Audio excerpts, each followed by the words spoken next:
allocated for our district. And Brooklyn-wide, there's something like 5 to 8 Parks Enforcement Police officers for all of Brooklyn. We are one district out of 20, so you can imagine they're dealing with like absolute crises. Like they're dealing with absolute crises. So I agree. It's very frustrating how people just flagrantly ignore some of the park rules in McCarran. And I have personally, extensively also asked NYPD to intervene. I do see them sort of circling around far more frequently than they did last year, but I agree that the enforcement for the rules in McCarran has to be stepped up. So, I mean, let me rephrase it. What can we do to I help would you love get it better if there were enforcement? additional people saying the same thing that I say. And NYPD has, 94th Precinct has monthly meetings. If people, or if you, every time somebody sends me this kind of a complaint, I also hit forward to the community affairs officer saying, please, if you want to speak out at these monthly meetings at the 94th Precinct, I think that would be helpful. I'm also happy to hit forward you the information for the community affairs officer. Parks Enforcement, we have somebody, but they have limited ability as compared to the 94th Precinct. Does the 94th Precinct enforce rules within the parks? Yes, absolutely, yes. And they do, yes. So how are the fines, whatever the revenue generated through the imposition of fines, going to be allocated? Is it going to be going to No, the park, revenue, or- and this is a city law, the revenue from ticketing actually goes to the general fund. So the revenue from a ticket in McCarran doesn't necessarily go to helping McCarran Park. It goes to a general fund, which pays for all city services.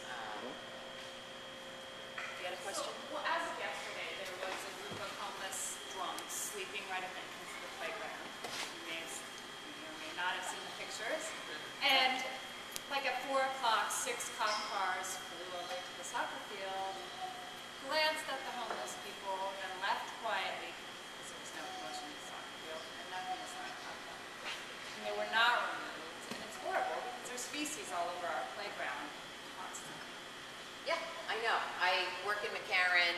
Sitting next to you is Rami Metal from Councilmember Levin's office.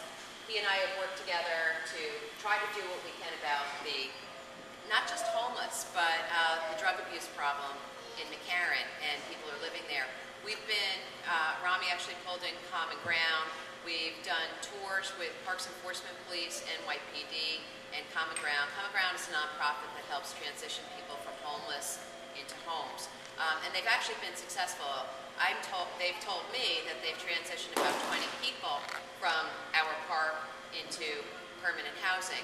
Unfortunately, some of these guys that I've seen get homes actually come back. And, you know, they've got a permanent home and they come back to drink some more. Well, it's not only a homeless issue, it's also a cleanliness issue, you know. I agree. You know, just about the parks workers. Like, I was just there 2 weeks ago. I was like, oh, there's a pile of feces over there. She's like, oh, great, we'll get it. It's still there. Okay, And now a more parks than worker not that, doing that there kind of we thing, are. a parks worker not doing that thing, you feel free to contact me about. Well, I have stopped at home and seen Julia, Okay, you know, and I know that Park Mom, which I'm right. Stephanie, has asked for many, many years for that playground to be locked. I did too, as a matter of fact, just this year after actually there was somebody here, actually more than one person here, had asked me, where's Meredith too? A couple of people had reached out to me saying this is outrageous. And I went over and yes, in fact it was. And not only that, but I have the supervisors of the parks who do inspections saying exactly the same thing. I've asked the 94th Precinct to take up locking and unlocking the park. At Father Papalusko Square, which is right next to Automotive, we have a volunteer who is locking and unlocking the park. That's a lot to really ask a volunteer to do. If they want to take on that kind of responsibility, I'm happy to have them help out like that. But when you have issues with people who are substance abusers and sometimes violent, I think it's really a lot more appropriate for the NYPD to do it. And I have asked, and again, the park staff isn't really trained in social outreach and drug abuse issues and things like that. So, And we can, if there's an issue, we can call the precinct.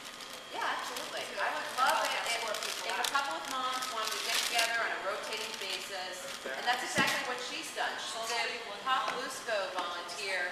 Actually, there's been a couple of times where she's had problems getting them out of there. She's called NYPD, and it seems to be working. So if you do want to take on that responsibility, I welcome it.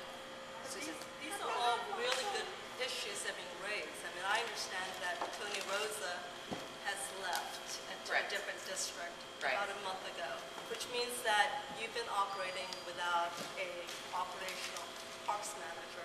Correct. I mean, with all due respect, you don't have the background or experience to be managing these parks. Well, I mean, which With all due respect, I have been doing it for 3 years, but I would love the assistance of an additional PRM, and I hope that in the fall that happens. Frankly, I don't know if anybody's seen the news reports, but there's been reports about laying off another 400 parks workers. So we are understaffed, and it's not just at the parks manager level. We have a supervisor who's out for medical reasons right now. We are short-staffed, very short-staffed at every level, from management level to the actual cleaning people, and that's why I actually rely very heavily and recruit very heavily to have volunteers come in to help us do things like whether it's locking a park, whether it's doing litter pickups. It's absolutely meaningful.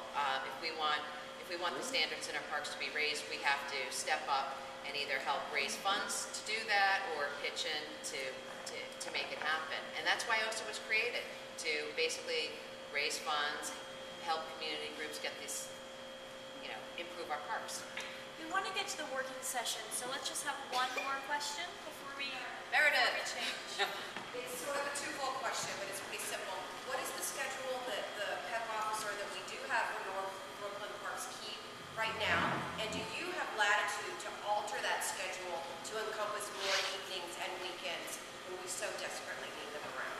It's actually being negotiated right now. I'd rather not get into it, but I'm negotiating with his boss's boss about changing things. So, but I still, ultimately, we need NYPD, ultimately. Like you, I think that they need to be there on Saturdays and Sundays at peak usage times. I agree. Have you tried talking to the auxiliary? The youth auxiliary instead of No, I haven't. Are they able to ticket? But really. actually, Not even if really, they're a but presence, I think yeah, it would help. their presence enough should send a message. I haven't. I think that's a great idea. Okay, so I think that we wanted to get into working sessions, and I'll let Katie and Todd talk about that. I'll be in the back if anybody had any additional questions that they wanted to answer. And in addition to these tables where people are talking about parks improvements, Evan, where are you? If there are people interested in doing advocacy work, I would recommend that you speak to Evan on advocacy issues. And Evan, there's a place for you over there. And if you were interested in doing fundraising, then come see me or Julia in the back. And if you're interested in doing actual just hands-on volunteer work, whether that's, I've got a woman who comes in once a week just to water the trees. Whatever it is, maybe it's once a month with a group or by yourself, please let me know. Thank you. And one other thing is, you should have all received a list of all the community committee member organizations. If you have a group of people who have a particular issue, come talk to Todd or me.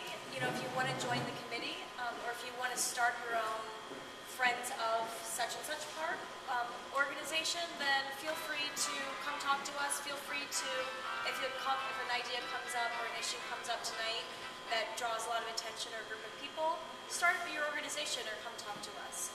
So that's one other thing that we'll be here to talk about with you. And then Todd's going to talk about sort of what's going to happen in the next half an hour. Right, so this is your chance now to talk back to OSA and help them set their priorities for next year. So you heard Stephanie talk. By the way, thank you, Stephanie, for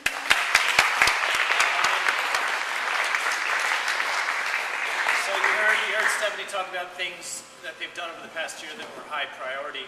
But one of the ways that they determine what their priorities and their high priorities will be for the coming years from ideas that come from the community during this forum and from the COMCOM meetings and things like that. So the goal for the next 20 minutes is to have each table act as a group and come up with a list of 10 ideas that you all as a community feel should be priorities for OSO and the Parks Department over the next year. So the way we're going to do this is that each table will get a moderator, but it'll be up to you to discuss and come up with a list of 10 ideas that you'd like to then put up on the board over here. So at the end of 20 minutes or so, what we'll do is ask a representative from each table to stand up and read their list of 10 items. We'll have someone write on the board, write on the paper. We'll try to divide them into particular sections like maintenance, security, entertainment, et cetera, et cetera. But the general idea is to have a list of, let's see, 1, 2, 3, 4, about 80 ideas. Then when we adjourn and we're all done, each of you will get 3 dots, so you have 3 votes. You will go up to the board and just put your votes against each of the items that you think should be the highest priority. You can put all 3 dots on one item. You can put 1 dot on 3 items, any way you want to do it. Okay, so To facilitators, raise your hands. So there should be one facilitator at each table. That's sort of your point person who's going to help move the Facilitator. session going along. and Katie and I will circulate around to my table. No, I don't.